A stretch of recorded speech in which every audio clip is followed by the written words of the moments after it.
Students, আমি Nitish sir জ্ঞানজ্যোতি coaching সেন্টারের পক্ষ থেকে তোমাদের প্রত্যেককে জানাই আরো একবার স্বাগত। তো স্টুডেন্টস, আজকে আমি তোমাদের সঙ্গে আলোচনা করব এনইপি ফোর্থ সেমিস্টার যারা 4 ইয়ার আন্ডার গ্র্যাজুয়েট প্রোগ্রামের অধীনস্থ যে সমস্ত ছাত্রছাত্রীরা নর্থ বেঙ্গল ইউনিভার্সিটি আন্ডারে বিভিন্ন কলেজগুলোতে পড়াশোনা করছো, তাদের জন্য আজকে আমি অতি গুরুত্বপূর্ণ একটা টপিক নিয়ে আলোচনা করব। সেটা হচ্ছে 3 মার্কসের জন্য ইকতা সিস্টেম। ওকে, মেজর 6 হিস্ট্রি থেকে আজকে আমার তৃতীয় ক্লাস অর্থাৎ ক্লাস নাম্বার 3। এই ক্লাসে আমি অলরেডি এর আগে গুরু নানক আলোচনা করেছিলাম, তার আগে আমি কবির আলোচনা করেছিলাম। আজকে আমাদের ইকতা সিস্টেম সম্পর্কে আলোচনা করব।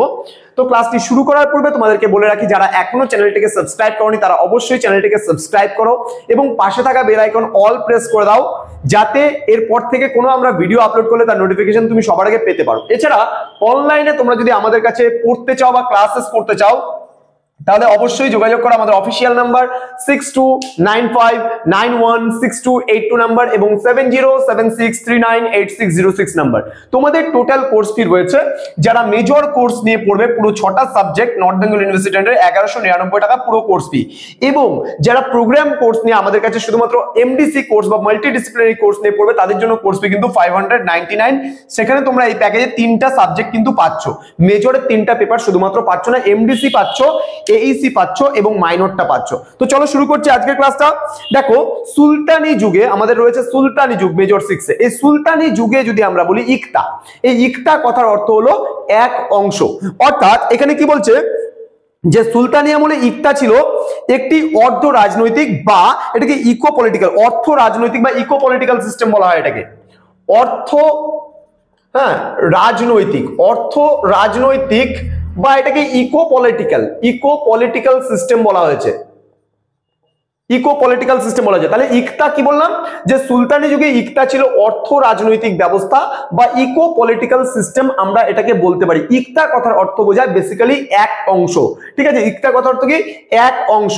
অর্থটা কি? ইকতা কথার অর্থ এক অংশ, অর্থাৎ কিছুটা পার্ট। অর্থাৎ সাপোজ মনে করো সুলতানি আমলে, সাপোজ মনে করো এটা একটা জমি বা এটা একটা ল্যান্ড। এবার মনে করো যা ফসল ফললো তার একটা অংশ দেওয়া, একটা পার্ট দেওয়া। মনে করো জমিতে দেখা গেল, সাপোজ মনে করো দেখা গেল একটা জমিতে অল্প কিছু পরিমাণে আমি ধরলাম 10 মণ, হ্যাঁ 10 মণ ধান চাষ হলো।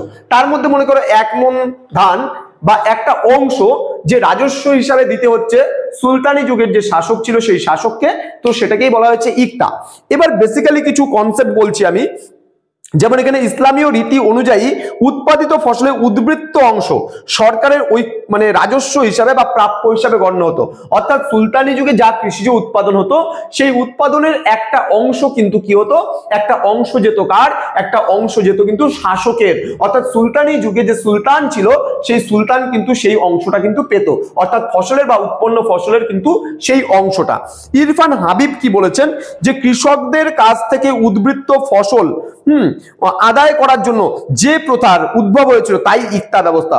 অর্থাৎ একজন কৃষকের কাজ কি? কৃষকের কাজ হচ্ছে উৎপন্ন করা বা উৎপাদন করা। কি উৎপাদন করা? ফসল উৎপাদন করা। এবার এই ফসল থেকে বা এই উৎপাদনের থেকে তো আমাকে একটা রাজস্ব নিতে হবে। আমি রাজা, তাহলে আমি যদি রাজস্বটা না নেই, আমি ট্যাক্সটা যদি না নেই, তাহলে সরকারকে কি করে চালাবো, আমার প্রদেশকে কি করে চালাবো? সেটা চালানোটা পসিবল হবে না। সেই কারণে কিন্তু ইরফান হাবিব বলেছেন যে কৃষকের কাছ থেকে যে সুলতান তার যে প্রাপ্য রাজস্ব আদায় করত সেটাকেই বলা হয়েছে ইকতা ব্যবস্থা। এখানে আরো কিছু কনসেপ্ট আছে, আরো কিছু কথা আছে, যেমন দিল্লি সুলতানি সাম্রাজ্যের গোড়া থেকেই অর্থাৎ ইলতুৎমিশের আমল থেকেই কিন্তু ইকতা ব্যবস্থার সূত্রপাত হয়েছিল। তাহলে ইকতা ব্যবস্থার সূত্রপাত ইলতুৎমিশ, হ্যাঁ ইলতুৎমিশের সময়কাল থেকে, ইলতুৎমিশের সময়কাল থেকে কিন্তু কি বললাম যে ইকতা প্রথার কিন্তু উদ্ভব হয়েছিল। অর্থাৎ সুলতানি সাম্রাজ্যের গোড়া বিশেষ করে ইলতুৎমিশের সময়কাল থেকেই কিন্তু কি হয়েছিল, ইকতা প্রথার উদ্ভব বা আবির্ভাব হয়েছিল। তারপরে আমরা আরো কিছু কনসেপ্ট এখানে নিতে পারি, যেমন সুলতানি সাম্রাজ্যকে কয়েকটি অঞ্চলে বিভক্ত করে তার নাম দেওয়া হয়েছিল ইকতা। অর্থাৎ সুলতানি সাম্রাজ্যকে মনে করো কয়েকটা প্রদেশে ভাগ করে, কয়েকটা ভাগে ভাগ করে এক একটা অংশকে কি নাম দেওয়া হয়েছিল, ইকতা। এবং মনে করো সাপোজ মনে করো এই ইকতাদের এলাকায় থাকতো মাকতি বা ইকতাদার, ইক্তাদার। এবার সাপোজ মনে করো আমি কি বললাম, এই যে প্রদেশটাকে কয়েকটা অংশে ভাগ করা হলো এবং এখানে একজন মাক্তি আছে, এখানে একজন ইক্তাদার বা মাক্তি আছে, এখানে একজন ইক্তাদার বা মাক্তি আছে। এদের কাজ কি, ওই নির্দিষ্ট এলাকায় যে কৃষক রয়েছে সেই কৃষক যে উৎপাদন করছে সেই উৎপাদনের একটা অংশ এই মাক্তি বা ইক্তাদারেরা কি করত, কাকে দিত, দিত সম্রাটকে। কিসের জন্য দিত, রাজস্ব হিসাবে বা ট্যাক্স হিসাবে দিত।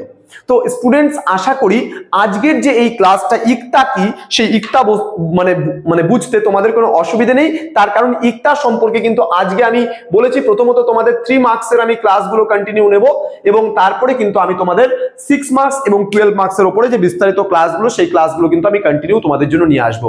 তো স্টুডেন্টস এই ছিল ইক্তা ব্যবস্থা। আশা করি তোমরা বুঝতে পেরেছো 3 মার্কসের এই কোশ্চেনটা এবং এরপরে কিন্তু আমরা আলোচনা করব অন্য কোনো নতুন কোনো টপিক নিয়ে এবং তোমাদের জন্য নিয়ে আসবো চিস্তি এবং সুহরাবর্দী সিলসিলা পরবর্তী ক্লাসে।